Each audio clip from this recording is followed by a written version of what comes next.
Bismillahirrahmanirrahim. Assalamualaikum warahmatullahi wabarakatuh. Alhamdulillahirabbil alamin wa bihi nasta'inu ala umuri dunya waddin.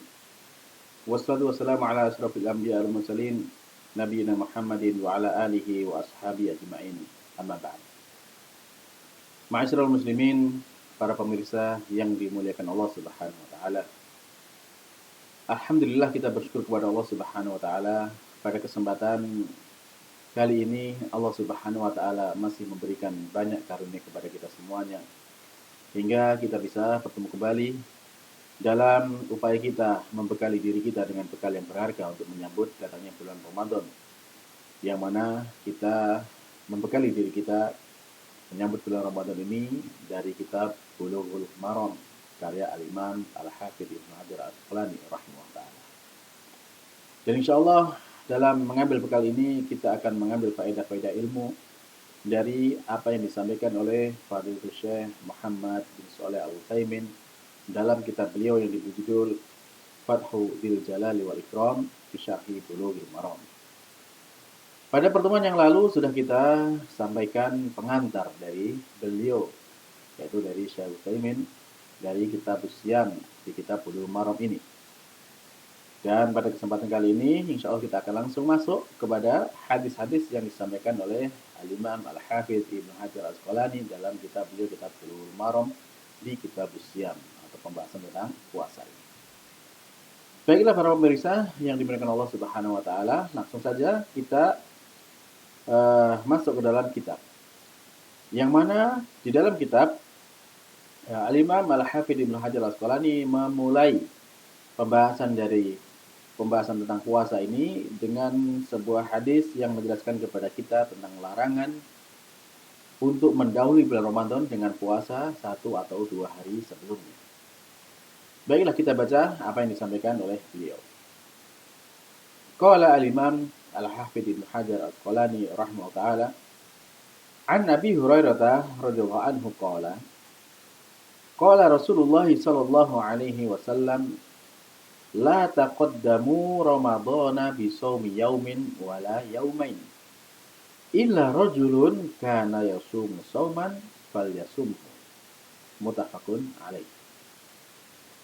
Berkata Imam Al-Hafidz Ibnu Hajar Al-Asqalani dari sahabat Abu Hurairah, semoga Allah meridhoinya, beliau berkata, telah bersabda Rasulullah sallallahu alaihi wasallam, janganlah kalian mendahului Ramadan dengan puasa 1 atau 2 hari. Kecuali seseorang yang dia itu biasa berpuasa, maka silahkan dia berpuasa. Muttafaqun alaih, hadis diriwayatkan oleh Imam Bukhari dan Imam Muslim. Dari hadis ini, para pemirsa yang dimuliakan Allah Subhanahu wa taala, Fadilatul Syekh Muhammad bin Shalih Al-Utsaimin rahimahullah ta'ala menjelaskan kepada kita di awal hadis di sana ada kata la taqaddamu, maka di sini maknanya adalah la nahiyah atau la untuk bermakna adalah larangan, dan ini menjadi dalil bahwasanya larangan ini adalah larangan yang ditekankan agar jangan sampai kita melakukan larangan tersebut. Dengan apa? Dengan bukti bahwasanya di sana juga dihapuskan huruf nun di kata taqaddamu. Sehingga ini bermakna bahwasanya larangan ini menjadi larangan yang sangat ditekankan agar jangan sampai kemudian kita melanggar larangan tersebut. Kemudian di dalam hadis juga Nabi bersabda taqaddamu.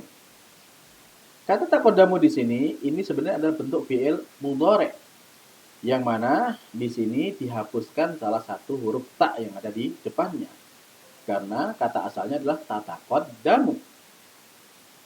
Dan penghapusan salah satu huruf ta dari fi'il mudhari seperti ini sebenarnya banyak di dalam di dalam bahasa Arab, banyak digunakan yang demikian. Misalkan kita lihat dalam firman Allah Subhanahu wa taala, berfirman fa'anzartukum naran talazza di dalam surat Al-Lail ayat 14. Maka kami peringatkan kepada kalian dengan neraka yang menyala-nyala. Nah, kata talazza di sini sebenarnya adalah tatalazza. Kalau kita tidak mengatakan bahwasanya ini ada dua tak di depannya, maka ini jadinya adalah bentuk fi'il madhi atau kata kerja bentuk lampau. Jadi talallah itu adalah kata kerja bentuk lampau atau fi'il madhi. Adapun yang benar di sini adalah tatalawdho, yaitu bentuknya mudhari karena api neraka itu senantiasa menyala dan tidak berhenti nyalanya sampai sekarang. Demikian juga di dalam hadis tadi Nabi bersabda taqaddamu, maka itu sebenarnya tataqaddamu. Karena kalau kita tidak mengatakan bahwasanya salah satu taknya itu terhapuskan, maka itu menjadi bentuk fi'il madhi dan ini tidaklah dimasukkan dalam hadis. Baik, kemudian Fadilatul Syekh menjelaskan kepada kita bahwasanya la taqaddamu Ramadan. Janganlah kalian mendahului Ramadan. Maka Ramadan ini adalah nama bulan. Yakni maksudnya adalah janganlah kalian mendahului bulan ini, itu bulan Ramadan, dengan puasa 1 atau 2 hari sebelumnya. Akan tetapi larangan di sini ada pengecualiannya. Yang mana Nabi mengecualikan yaitu illa rajulun kana yasumu sauman. Yang dikecualikan dari larangan tersebut adalah orang yang dia sudah biasa puasa sebelumnya. Maka itu dikecualikan dari larangan tersebut. Dalam pengecualian ini Nabi bersabda illa rajulun. Di dalam sebagian riwayat di sana disebutkan illa rajulan. Nah, baik itu kata rajul maupun rajulan sebenarnya di sana tidak ada masalah. Karena dalam bentuk pengecualian seperti ini secara bahasa, kalau memang sebelumnya adalah sebuah kata negatif ya kata larangan dan kemudian ada pengecualian illa, maka setelahnya itu bisa berharokat mansub atau berharokat fathah, jadi menjadi rajulan. Dan jika sebelum kata illanya itu kata larangan, tapi sebelum pengecualiannya itu ada yang dikecualikan, maka itu boleh di harokat yang mengecualikan itu sama dengan yang dikecualikan. Nah, di sini yang dikecualikan adalah taqaddamu. Di sana ada waw jama'.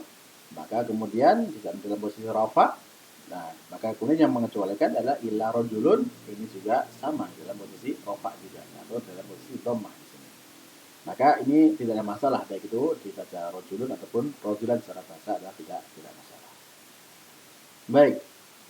Nah, maknanya illa rajulun kana yasumu shauman, ya kecuali seseorang yang dia biasa berpuasa, yakni maknanya bahwasanya dia memiliki kebiasaan untuk berpuasa. Maka orang yang seperti ini falyasum, maka silakan dia berpuasa sebagaimana kebiasaannya dalam puasa tersebut. Maka dalam kata falyasum di sini falyasumhu, nah di situ ada huruf fa di depannya.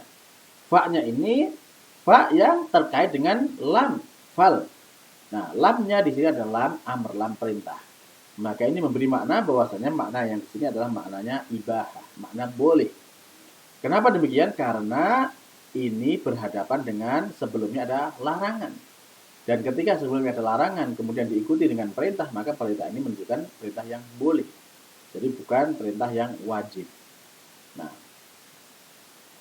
Nah, di dalam hadis ini Rasulullah Shallallahu Alaihi Wasallam melarang umatnya, melarang kita untuk berpuasa sebelum Ramadan dengan mendahulunya 1 atau 2 hari. Nah, di dalam larangan tersebut Nabi berbicara kepada para sahabat. Maka hukumnya ketika Nabi Shallallahu Alaihi Wasallam itu berbicara dengan para sahabatnya, maka itu juga berlaku untuk semua umatnya. Demikian pula ketika Nabi Shallallahu Alaihi Wasallam itu berbicara kepada salah seorang sahabatnya, maka itu juga berlaku untuk seluruh sahabat. Dan kemudian juga ketika ada Nabi Shallallahu Alaihi Wasallam berbicara kepada salah seorang sahabat, maka itu juga berlaku juga untuk seluruh umatnya. Nah, di sini Nabi Shallallahu Alaihi Wasallam melarang umatnya untuk berpuasa sebelum Ramadan dengan 1 atau 2 hari puasa. Nah, pertanyaannya sekarang, kenapa Nabi melarang yang demikian? Maka ada yang mengatakan bahwasanya Nabi melarang ini bahwasanya karena supaya jangan kemudian kita terlalu bersemangat di awal sehingga kita kemudian mengawali puasa sebelum waktunya.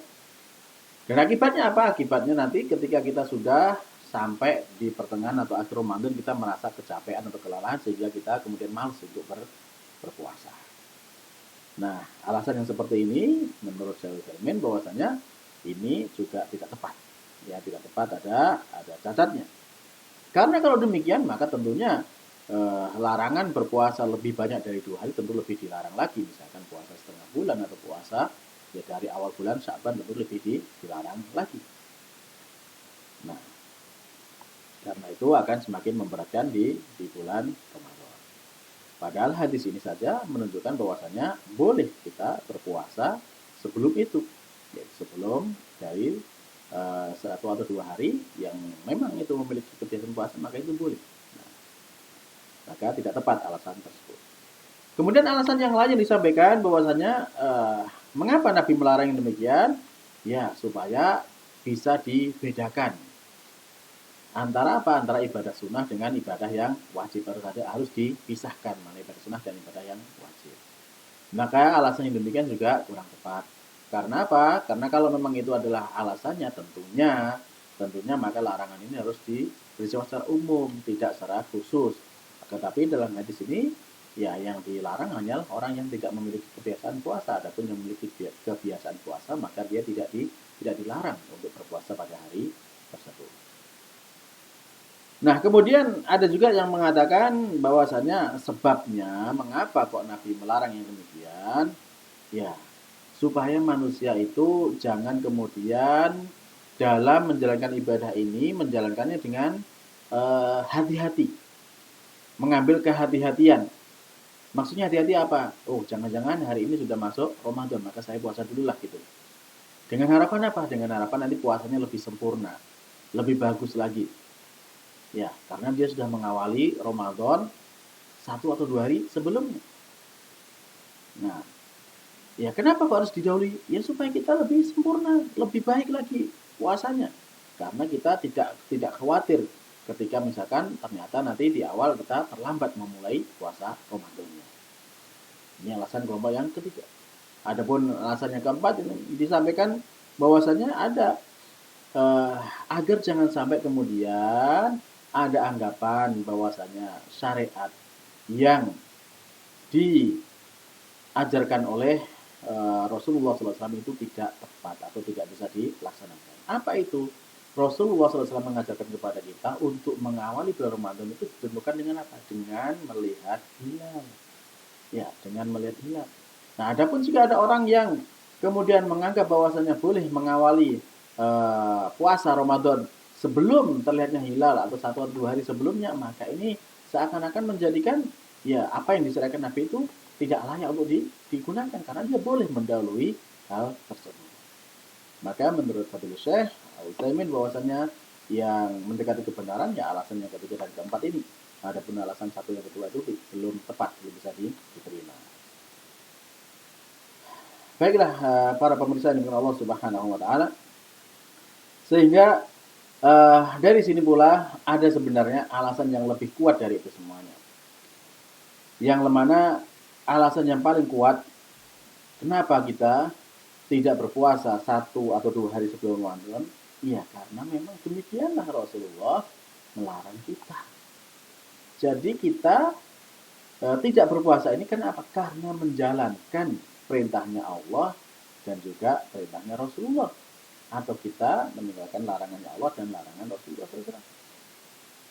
Ya, hal ini sebagaimana yang dicontohkan oleh ibunda kita Aisyah radhiyallahu anha, yang mana ketika beliau ditanya tentang para wanita yang sedang haid, mereka bertanya, kenapa kita diperintahkan untuk mengqadha puasa dan tidak diperintahkan untuk mengqadha sholat? Ya, maka beliau pun menjawab bahwasanya demikianlah. Dulu kami juga mengalami haid dan kami diperintahkan untuk mengqadha puasa dan tidak mengqadha sholat. Jadi cukup inilah jawaban dari Ibunda Aisyah, dan ini menunjukkan jawaban keimanan bahwasanya ya kita selaku orang mukmin ketika mendapati perintah atau larangan ya kita sami'na wa ata'na. Jadi demikian para pemirsa yang Allah Subhanahu wa taala.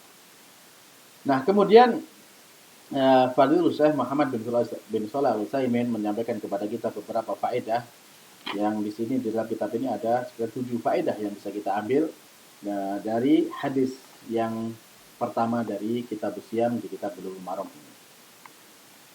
Faedah yang pertama yang beliau sampaikan bahwasanya larangan untuk memulai puasa dengan 1 hari atau 2 hari sebelum Ramadan berdasarkan sabda Nabi la taqaddamu tadi, maka ini larangannya apa? Apakah ini bersifat haram ataukah makruh? Nah, larangan ini makruh ataukah haram? Maka di sini ada 2 pendapat dari para ulama. Di antara mereka ada yang mengatakan bahwasanya larangan ini adalah larangan untuk keharaman, yaitu haram kita berpuasa 1 atau 2 hari sebelum Ramadan. Yang lain mengatakan bahwasanya ini adalah makruh, dibenci, ya, tidak sampai kepada haram. Mereka yang berpendapat bahwasanya larangan ini adalah haram, maka mereka berhujjah atau berdalil bahwasanya ya hukum asal dari larangan Nabi Sallallahu Alaihi Wasallam itu adalah haram, kecuali ada dalil yang menunjukkan bahwasanya itu bukan haram. Adapun para ulama yang menyatakan bahwasanya hukumnya adalah makruh, maka mereka pun berdalil bahwasanya Rasulullah Shallallahu Alaihi Wasallam mengecualikan, ada yang dikecualikan, yaitu siapa? Kecuali orang-orang yang dia sudah biasa berpuasa, maka dia boleh berpuasa pada hari itu, hari yang dilarang itu. Nah, kalau misalkan ini untuk suatu puasa yang diharamkan, maka tentunya kalau kita di dalam hari-hari yang jelas haramnya berpuasa, misalkan pada hari tasyrik atau pada 2 hari raya, di sana tidak ada khilaf bahwasanya itu haram untuk kita berpuasa. Nah, kemudian apakah orang-orang yang memiliki kebiasaan puasa pada hari-hari itu, misalkan hari raya tepat pada hari Senin dan orang itu memiliki kebiasaan puasa pada hari Senin, apakah kemudian dia boleh berpuasa pada hari itu? Ya tentu tidak. Yang haram tetap haram. Ya, maka ini adalah menjadi hal yang disepakati. Maka jadinya di sini bahwasanya lebih kuat bahwasanya pendapat larangan di sini adalah larangan yang bersifat makruh, tidak bersifat haram. Baik. Kemudian yang kedua, faedah dari hadis ini pula bahwasanya diperbolehkan mendahului Ramadan dengan berpuasa lebih dari dua hari. Ya, karena tadi dalam sabda Nabi yaitu disebutkan hanya yaum au yaumin, 1 atau 2 hari saja. Nah, kalau kita berpuasa lebih dari 3 hari, maka itu diperbolehkan. Nah, kan tapi di sana ada sebuah permasalahan. Bagaimana kalau misalkan ada orang yang berpuasa 3 hari berturut-turut sebelum Ramadan? Apakah dia tetap berpuasa, ataukah kemudian ketika tinggal 2 hari dia harus berhenti berpuasanya? Karena hadisnya mengatakan bahwa janganlah kalian mendahului Ramadan dengan puasa 1 atau 2 hari. Atau apakah dibenarkan misalkan ada orang yang berpuasa pada hari ke-27, 28, 29 Sya'ban, 3 hari berturut-turut. Nah, ini bagaimana? Maka di sini bisa kita katakan bahwasanya menurut Syekh Utsaimin rahimahullah bahwasanya apabila hanya tersisa 2 hari, maka sebaiknya tidak berpuasa. Kecuali memang kita sudah biasa berpuasa. Misalkan orang yang memiliki kebiasaan puasa 3 hari setiap bulannya dan dia berpuasanya pada akhir bulan tanggal 27, 28, 29. Maka kalau memang dia biasa seperti itu, ya sudah, dia boleh berpuasa di 3 hari tersebut pada bulan Sya'ban. Atau misalkan ada orang yang memiliki kebiasaan puasa hari Senin atau hari Kamis dan kebetulan pas akhir Sya'ban tanggal 29 Sya'ban itu bertepatan dengan hari Senin atau hari Kamis, maka tidak masalah, dia tetap berpuasa pada hari itu. Atau juga misalkan seseorang yang memiliki kebiasaan puasa Daud, sehari puasa, sehari tidak. Dan kemudian pada hari ke-28 dia tidak puasa, hari ke-29 dia waktunya berpuasa. ya maka tidak masalah dia tetap berpuasa pada hari tersebut. Ya, karena itu adalah sudah menjadi kebiasaan dia untuk berpuasa. Nah, kemudian yang ketiga, faedah yang bisa kita ambil juga dari hadis tersebut, Nabi menyatakan dalam pengecualian tadi adalah illa rojulun, kecuali seorang. Rojul di sini adalah untuk laki-laki. Nah, pertanyaannya, apakah juga wanita memiliki hukum yang sama dengan laki-laki dalam hal ini? Maka yang benar bahwasanya iya, sama. Bahwasanya hukum asalnya laki-laki dan wanita itu sama dalam agama kita. Kecuali memang ada dalil khusus yang membedakan antara laki-laki dan perempuan. Jadi selama tidak ada dalil yang membedakan, maka ini tetap sama hukumnya. Baik, kemudian faedah dari hadis pula yang keempat, bahwasanya di sana ada isyarat kepada larangan agar jangan sampai kita itu merasa puasa kita akan lebih sempurna, Ramadan kita akan lebih sempurna, lebih baik apabila kita mengawali lebih dulu puasa Ramadan tersebut, mengawali dengan 1 atau 2 hari. Ya, karena yang demikian ini ya justru menyelisih dari sabda Nabi Shallallahu Alaihi Wasallam. Sehingga jangan sampai kemudian kita beranggapan bahwasanya wah biar Ramadan saya lebih baik, maka saya akan mengawali Ramadan tahun ini dengan puasa 1 atau 2 hari sebelumnya. Nah, ini tidak dibenarkan dalam agama kita. Baik, berikutnya kemudian yang kelima, di antara faedah yang bisa kita ambil juga dari hadis tersebut, bahwasanya kebiasaan seseorang itu bisa berpengaruh kepada hukum syariat. Seperti yang tadi, dalam sabda Nabi, beliau bersabda, illa rajulun kana yasumu shauman fala yasum. Jadi, kecuali seorang yang dia telah terbiasa berpuasa, maka dia boleh berpuasa. Akan tapi di sini maknanya bahwasanya kebiasaan itu tidak kemudian berpengaruh kepada semua hukum, tidak. Akan tapi memang kebiasaan itu ada pengaruhnya. Jadi bukan kemudian hukum ditetapkan oleh kebiasaan, tapi tidak. Akan tapi kebiasaan itu bisa mempengaruhi hukum tertentu kepada orang yang memiliki kebiasaan tersebut. Allah Subhanahu wa taala telah menjelaskan kepada kita, ya, telah mengembalikan ya banyak dalam perkara-perkara syariat ini yang dikembalikan kepada kepada kebiasaan yang berlaku di masyarakat. Ya, jadi hukum ini juga dipengaruhi oleh kebiasaan yang ada di masyarakat. Dan para ulama juga mereka banyak menyebutkan tentang perkara-perkara yang ya boleh dikerjakan kadang-kadang dan tidak menjadi kebiasaan. Ya, di antaranya misalkan Nabi Muhammad SAW itu pernah beliau sholat sunnah dengan berjamaah. Ya, pernah bersama sahabat Ibnu Abbas, pernah bersama sahabat Hudzaifah, pernah bersama sahabat Anas bin Malik ya. Nah, akan tapi ini kalau terkadang sesekali saja itu boleh. Akan tapi jika menjadi terus-terusan dan menjadi rutinitas, maka itu tidak diperbolehkan. Karena itu juga ini menunjukkan bahwasannya kebiasaan itu berpengaruh kepada hukum. Jadi kalau memang jadi ini adalah dalil bahwasannya kebiasaan itu ada pengaruhnya dalam penetapan hukum, baik secara positifnya maupun secara negatifnya, ataupun secara perintahnya ataupun larangannya. Baik. Itu tadi faedah yang kelima. Kemudian faedah yang keenam yang bisa kita ambil dari hadis ini bahwasannya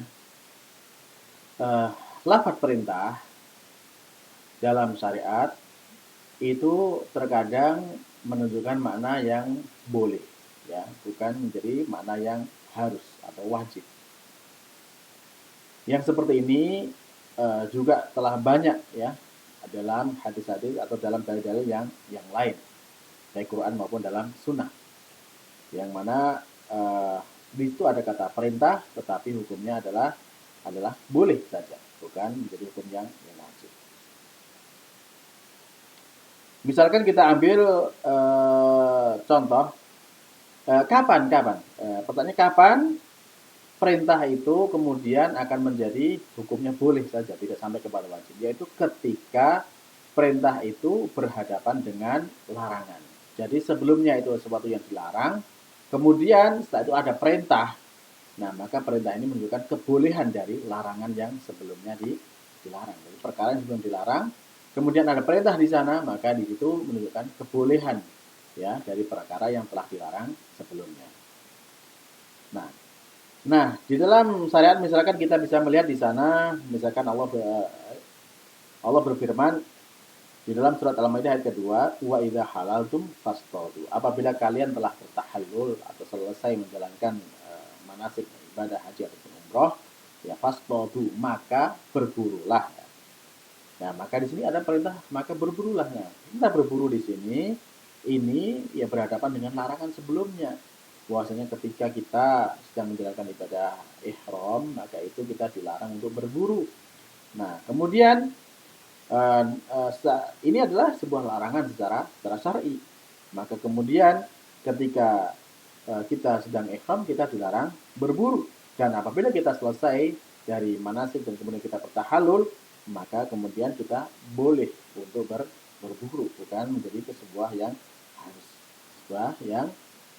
harus kita berburu. Misalkan kita mengatakan bahwasanya ketika sudah selesai berdasarkan ayat tadi ya, wa idza halaltum fastadu, apabila kalian telah bertahallul maka berburulah kalian.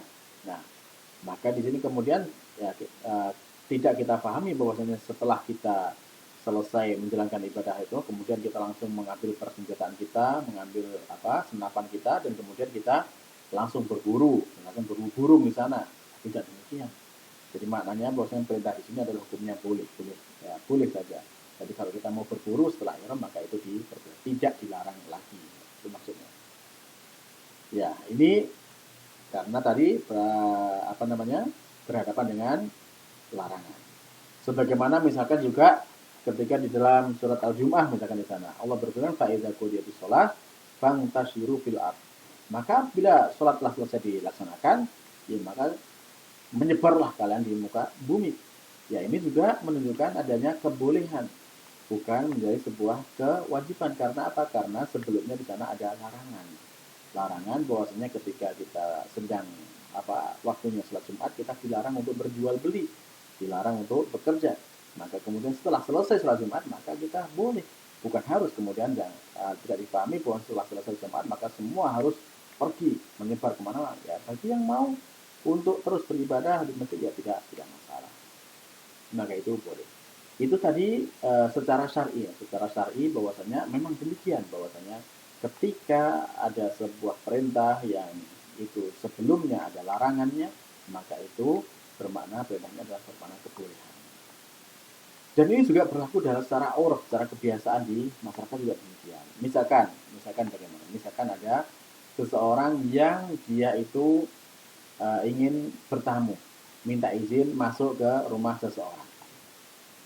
Ya, hukum asalnya orang asing ya tidak bisa masuk sembarangan ke rumah orang kan, dia harus minta izin terlebih dahulu. Nah, kalau dia diizinkan, ya maka dia boleh masuk. Nah, maka bolehnya ini diizinkan adalah boleh masuk, bukan menjadi sebuah keharusan. Nah, kalau misalkan kita pun ketika dilarang ataupun misalkan tuan rumah tidak mengizinkan kepada orang yang minta izin, ya tentu dia tidak tercela, tidak dilarang.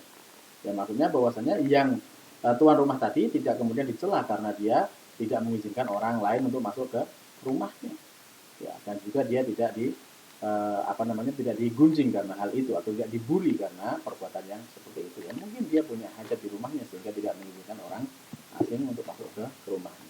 Dan kalau misalkan sampai ada orang-orang yang ketika dia tidak diizinkan masuk ke rumah seseorang dan kemudian dia malah mencaci maki atau mengumpat dan sebagainya, ya maka kita bisa mengatakan bahwa orang seperti ini adalah orang yang ahmak lah dalam bahasa Arabnya. Pokoknya dalam kita ya goblok misalkan seperti itu. Nah baik.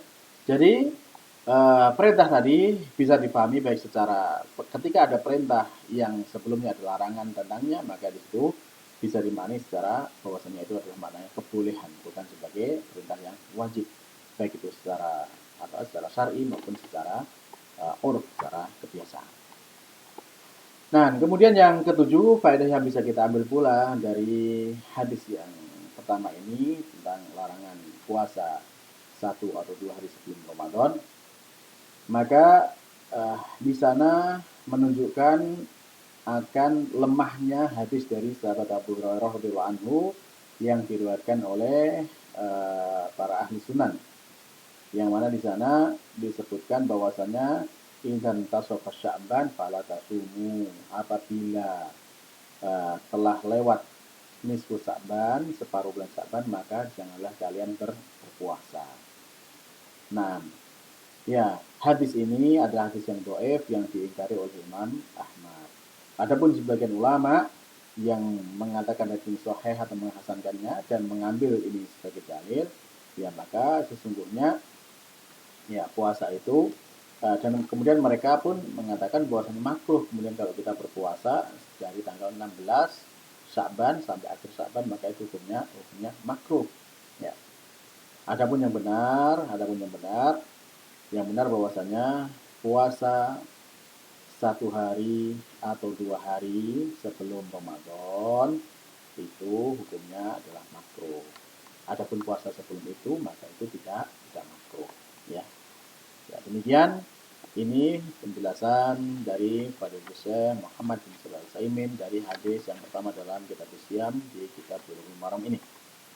Dan tadi sudah kita jelaskan bahwasanya tentang makna dari hadis dan juga faedah-faedahnya kita sebutkan dari 7 faedah yang disampaikan oleh Fadilul Syekh Muhammad bin Shalih Al Utsaimin. Mudah-mudahan dengan demikian kita bisa mendapatkan faedah yang besar dari apa yang telah disampaikan oleh para ulama tersebut, dan kita semakin paham tentang masalah ini dan kita semakin siap untuk menyambut datangnya bulan Ramadan yang akan tiba sebentar lagi. Demikian mungkin para pemirsa di Allah Subhanahu wa taala, pada pertemuan kali ini kita cukupkan sekian, dan dengan memohon bimbingan kepada Allah Subhanahu wa taala kita akhiri pertemuan kali ini dengan doa kafaratul majelis. Subhanakallahumma rabbana wa bihamdika asyhadu an la ilaha illa anta astaghfiruka wa atubu ilaik. Wassalamualaikum warahmatullahi wabarakatuh.